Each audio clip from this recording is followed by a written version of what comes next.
are moving on to 6.6.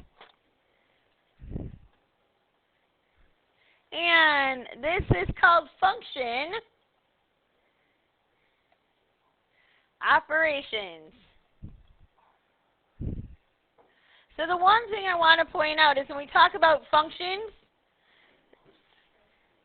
the notation for a function is usually in the form f of x or g of x. That is function notation. So we're going to be using that throughout this section.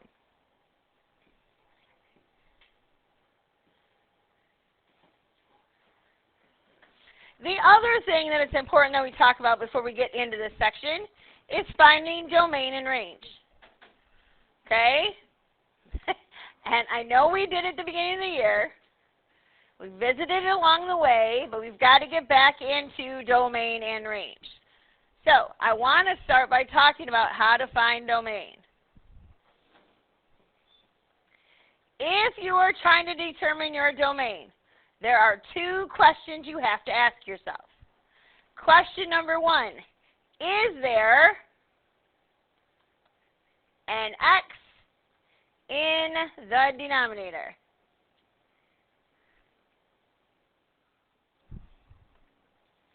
The second question you ask yourself, is there an x in a radical?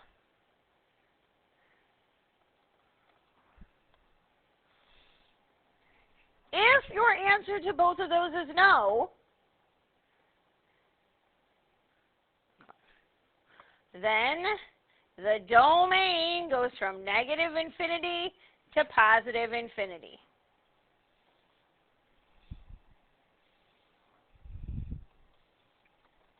Now, I bet you're super curious what happens if you say yes to one of those. So we're going to start with the top one. If yes to the denominator, set equal to 0 and solve.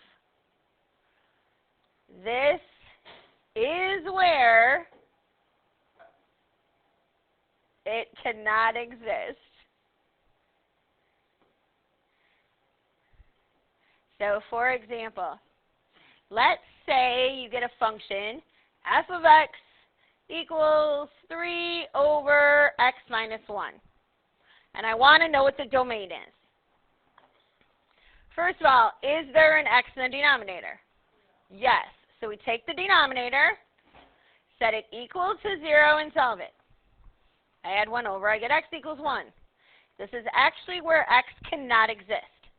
So our domain will be negative infinity to 1, a u 1 to infinity. It cannot exist at 1.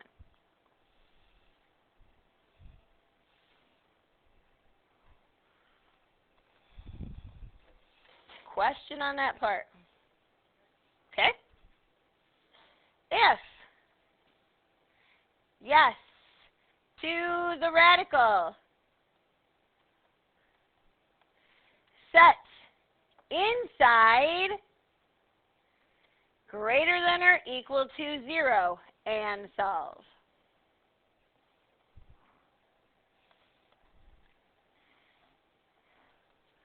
This is the domain. So let me show you one of those. So let's say I have f of x equals the square root of x minus 2. So is there an x in the denominator? No. Is there an x in the square root? So we take what's inside the square root and set it greater than or equal to 0, because it can't be negative in there, right? And we solve it. I add 2 to the other side, add 2 to the other side. I get x is greater than or equal to 2. Now, how do we write that domain? Well, we can do the line, which means at 2 we have a closed dot, and it goes to the right, but that doesn't tell me. Interval notation, what is it going to be? This would be a bracket 2 to infinity. Right? Interval notation. That's how we write everything now, right? Okay, questions on the domain? All right, so let's do this. Example number 1. We're actually going to get into some examples. Example number 1. Let's say I tell you that f of x equals 2x plus 3 and g of x equals x minus 4.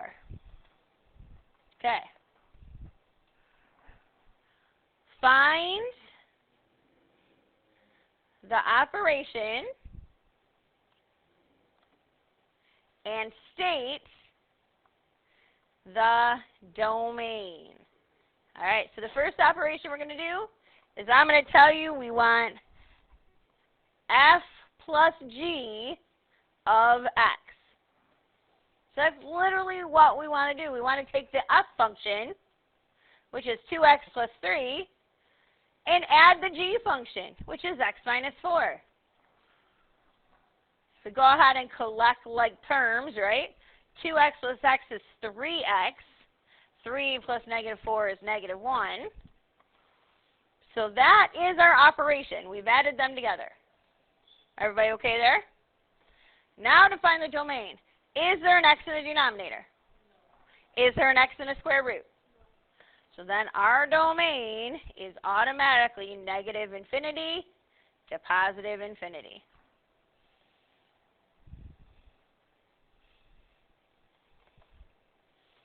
How about if we do this one? F divided by g of x. So we are going to take our f function and divide it by our g function. Let me move that up so everybody can see that. There's nothing else to simplify. We can't put it together. That's just it. So now we look for our domain. Is there an x in the denominator? So we take our denominator, set it equal to 0, and solve. We get x equals 4. So that means that's the one spot that x cannot exist. It would make the denominator undefined. So our domain would be negative infinity to 4. Got to jump over 4 to infinity.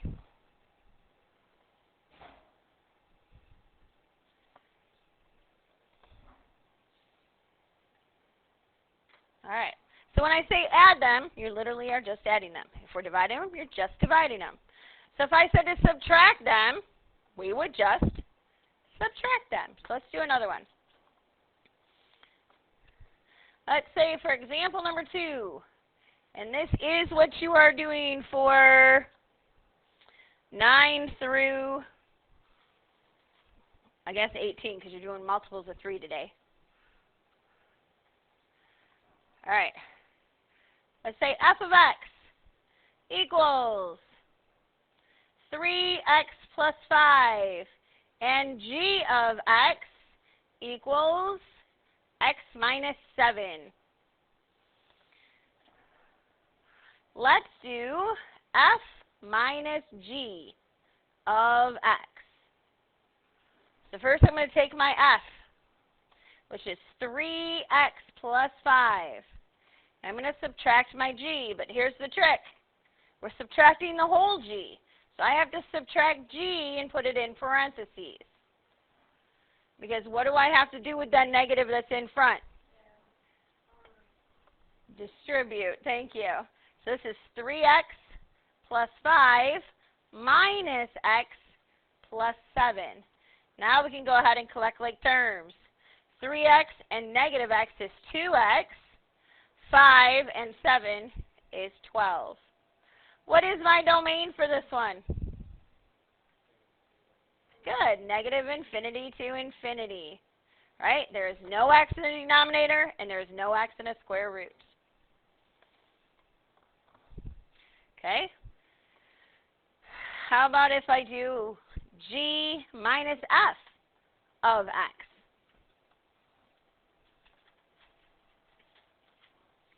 So again, I'm going to start with g, which is x minus 7. I'm going to subtract f, which is 3x plus 5. Again, just like last time, we have to distribute. So I have x minus 7 minus 3x minus 5. And then I collect like terms. X and negative 3x is negative 2x. Negative 7 and negative 5 is negative 12. What is my domain for this one? Correct. My domain will be negative infinity to infinity.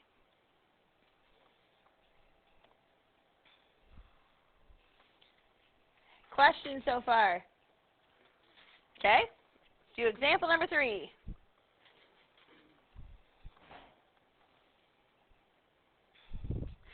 And let's get just a touch harder, because that's what's fun. All right, this is going to take you through 21 through 24. Same deal. I want you to find the domain.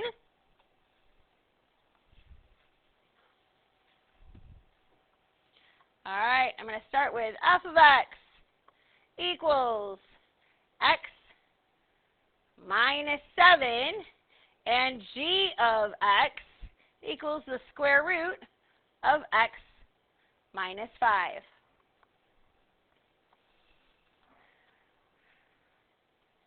All right, so let's do this time. How about g plus f of x?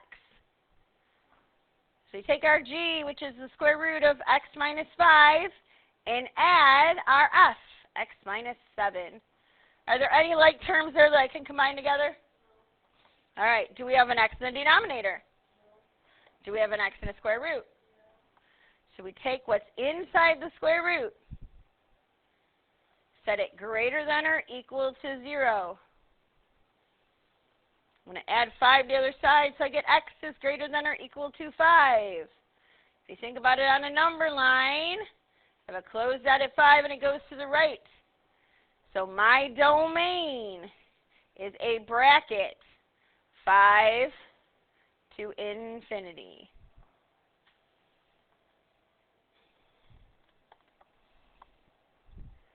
Questions?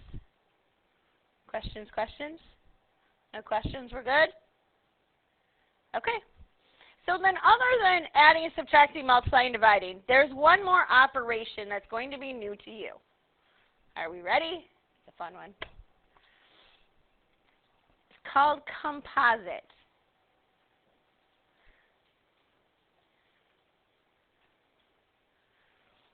A composite function can be written in a couple different ways. Sometimes we write it as f of g of x, and the same exact thing can be written as f of g of x. So, fog. Kind of looks like that. It's a little tiny little open circle. It has to be open so you don't think it's multiplication, okay? But it means composite. All right. So the easiest way to show you how this works is with actual numbers, okay? So what we do is we take whatever number is in here and we put it into the function ahead of it. Then whatever number we get out of that, we put in the function ahead of it. So we start at the back and work forward. So let's say I have f of x equals 3x plus 1, and g of x equals x squared. And we're going to do f of g of 3. So this says I take 3. And I take the 3 and I plug it into the g equation where x is. And I get out an answer, which is 9. So then I'm going to take that 9 and I plug it into f where x is. So I actually get 3 times 9 plus 1. Or 27 plus 1 is 28.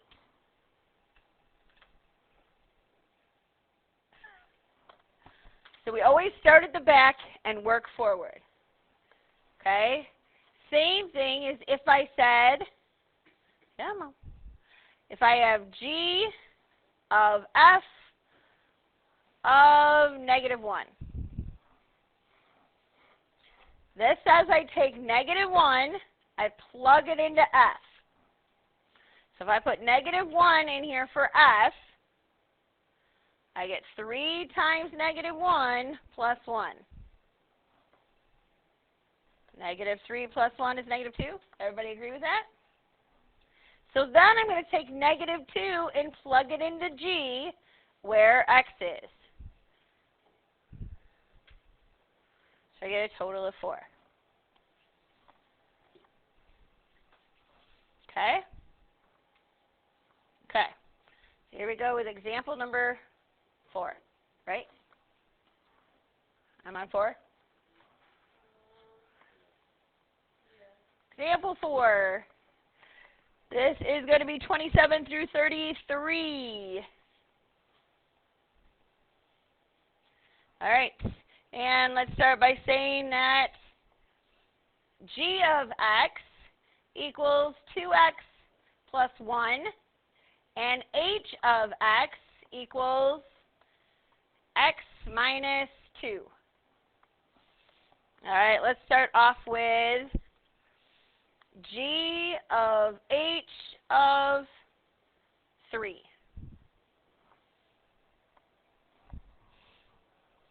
And I can put the parentheses around it. The book does that. So, all right, so we start by putting 3 into what? H. Start by putting 3 into h where x is. So I have 3 minus 2 equals 1. So when I put it into here, I get 1. Now I'm going to take that 1 and put it into what? Take that 1 and put it into g. So I have 2 times 1 plus 1. 3. That's my final answer.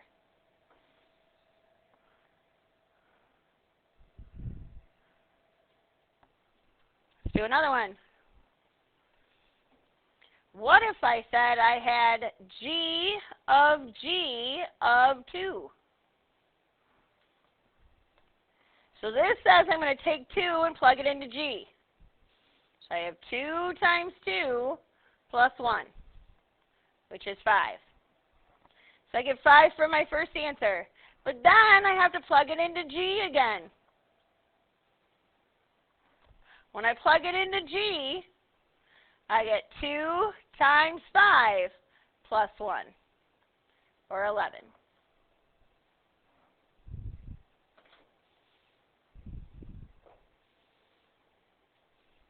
Okay.